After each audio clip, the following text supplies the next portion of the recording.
احذر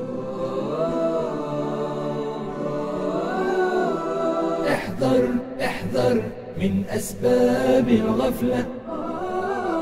احذر من أسباب الغفلة، فالموت يجيء بلا مهلة.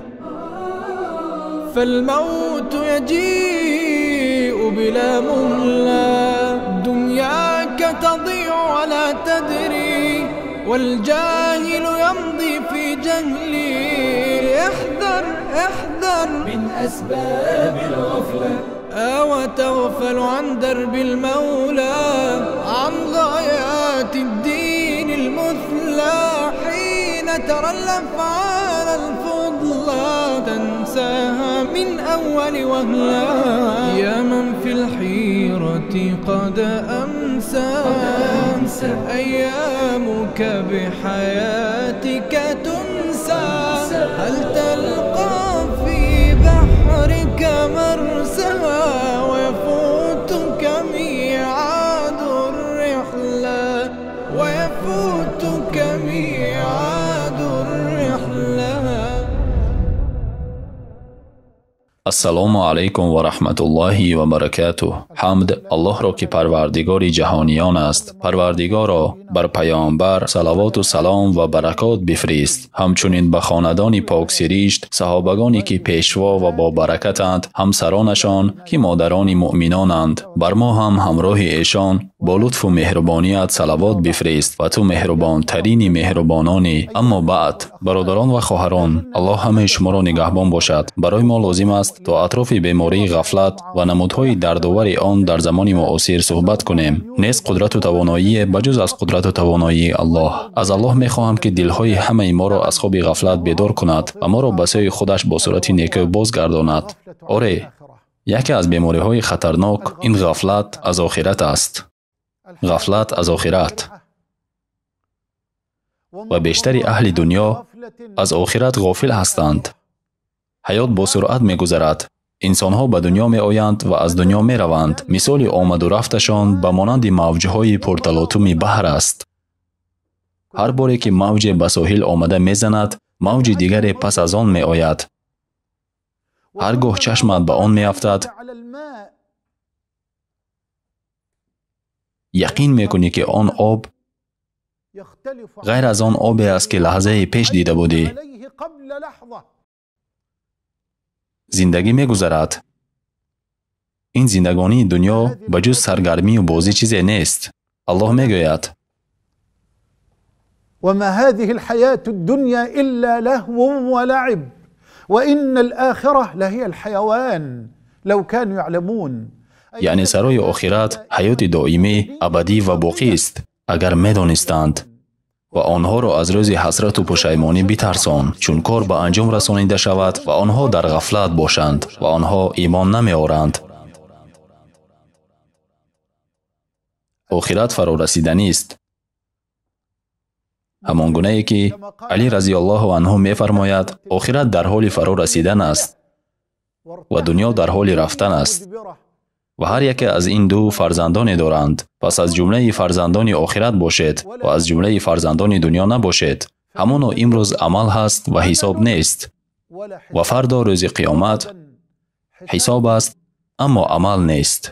همان گونه که در سنن ترمذی با سند صحیح از انس رضی الله عنه روایت شده است، پیامبر صلی الله علیه و سلم می‌فرمایند هر کسی هم و غمش آخرت باشد، خداوند در قلب او احساس بی‌نیازی را قرار می‌دهد و کارهای او را به سامان می‌رساند و دنیا برخلاف میلش به او روی می‌آورد. اما کسی که هم و غمش دنیا باشد، خداوند در بین چشمانش احساس فقر و ناداری را قرار می‌دهد و کارهای او را به هم و غم پر می‌کند و از دنیا جز آنچه خداوند برایش مقدر کرده است نصیبش نمی‌گردد. در روایت ابن ماجه با سند حسن از عبدالله ابن مسعود رضی الله عنه روایت است که آن حضرت صلی الله علیه و سلم فرمودند هر کسی که همه غم‌هایش را یک غم یعنی غم آخرت گرداند، خداوند غصه های دیگری او را برطرف میکند. خداوند غصه های دیگری او را برطرف میکند. و پروردگار کعبه قسم، هر کسی که همه غم‌هایش را یک غم یعنی غم آخرت گرداند، خداوند غصه های دیگری او را برطرف میکند. و هر کسی که هم غم دنیا وجودش را فرا گیرد، خداوند اهمیت نمی‌دهد که در کدام وادی از وادی‌های دنیا هلاک می‌شود. یا الله، با من در این حدیث زیبایی که مسلم روایت کرده است تدبر کن. آن حضرت صلی الله علیه و سلم فرمودند دنیا نسبت به آخرت مثل آن است که یکی از شما انگشتش را به دریا فرو برد، پس ببیند از دریا چی برمی‌دارد.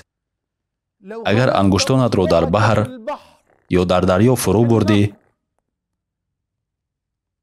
نگاه کن که انگشتت از آب چی برمی‌دارد.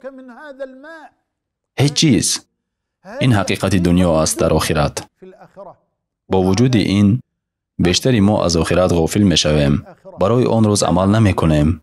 آن را فراموش می‌کنیم. از روزی غافل می‌شویم که در نزد مالک حق خواهیم ایستاد. ای برادر من، دنیا مانند بازار نیست که تمام شود و همه چیز به آخر رسد. و پروردگار کعبه قسم که چنین نیست، بلکه دنیا جایی است که در آن اطاعت کنندگان سود میبرند و سرکشان، گناهکاران و رویگردانندگان از پروردگار جهانیان ضرر میبینند. بعد دنیا مرگ است و بعد مرگ قبر است و بعد قبر رستاخیز است و بعد رستاخیز حساب و کتاب است که در برابر خداوند مالک و وهاب خواهیم ایستاد. بعد حساب و کتاب ترازو است و بعد آن جنت یا جهنم است. جنت یا جهنم. پس آخرت سرای زندگانی است، یعنی آخرت سرای زندگانی دائمی است. خداوند می‌فرماید روز بیاید که هیچ کس سخن نگوید مگر به اجازت الله. پس بعضیشان بدبخت و بعضی نیکبخت باشند، اما آنانی که بدبخت شدند در آتش دوزخ باشند. آنجا برای آنها فریاد سخت و ناله زار باشد. در آنجا تا مدت بقای آسمان‌ها و زمین جاویدان باشند، بجز وقتی که پروردگار تو خواسته است. با درستی که پروردگار تو آنچه می‌خواهد انجام می‌دهد. و اما آنان که نیکبخت شدند در بهشتند و تا مدت بقای آسمان‌ها و زمین در آنجا جاویدان باشند، بجز وقتی که پروردگار تو خواسته است. این بخشش قطع ناشدنی است. خداوند می‌فرماید ترازوهای عدل را روز قیامت در میان نهیم، پس بر هیچ کس هیچ چیز ستم کرده نشود و اگر عملهاشان حتی هم وزن دانه سپندان باشد آن را حاضر کنیم و کافی است که ما حساب کننده باشیم. آخرت در حال آمدن است. هر چی که در حال آمدن باشد پس می آید. هر چی که در حال آمدن باشد پس می آید. برای ملاقات با پروردگار آسمان ها و زمین آماده باش. نمیگویم دنیا را رها کن، بلکه دنیا گذرگاه است به سوی آخرت. گذرگاه است به سوی آخرت. دنیا گذرگاه است به سوی آخرت. زراعتگاه است که در آن زراعت میکنیم تا در آخرت از جانب الله حاصلش را دریافت کنیم. پیامبر صلی الله علیه و سلم می‌فرمایند هیچ مسلمان نهال نمی‌شناند یا زراعت کشت نمی‌کند که انسان یا پرنده و یا حیوان از آن بخورد مگر اینکه برایش صدقه حسابیده می‌شود. حتی اگر قیامت برپا شود، من شما را درباره آخرت نصیحت می‌کنم. حتی اگر قیامت برپا شود هم و در دست شما نهال باشد، اگر توانستید که آن را کشت کنید پس کشت کنید. همان گونه که پیامبر صلی الله علیه و سلم می‌فرمایند اگر قیامت برپا شد و در دستان یکی از شما نهال بود، اگر توانست که آن را کشت کند پس کشت کند. پس ای کسی که از آخرت غافلی، بیا برای آخرت کشت کن و برای آن آماده شو و بدان که مرگ ناگهانی می آید و نزدیکترین غایبی که همه امان منتظر آن هستیم مرگ است. از الله می خواهم که قلبهای ما را از خواب غفلت بیدار کند و ما را به سوی خودش با صورت نیکو بازگرداند و ما و شما را از سعادتمندان دنیا و آخرت قرار دهد. سلام و درود و برکات الله بر پیامبرمان محمد و بر خاندان و اصحاب ایشان باد. و السلام علیکم و رحمت الله و برکاته.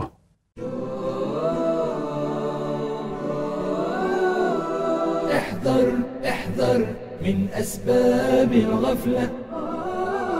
احذر من أسباب الغفلة، فالموت يجيء بلا مهلة. فالموت يجيء بلا مهلة. دنياك تضيع ولا تدري والجاهل يمضي في جهله. احذر احذر من أسباب الغفلة.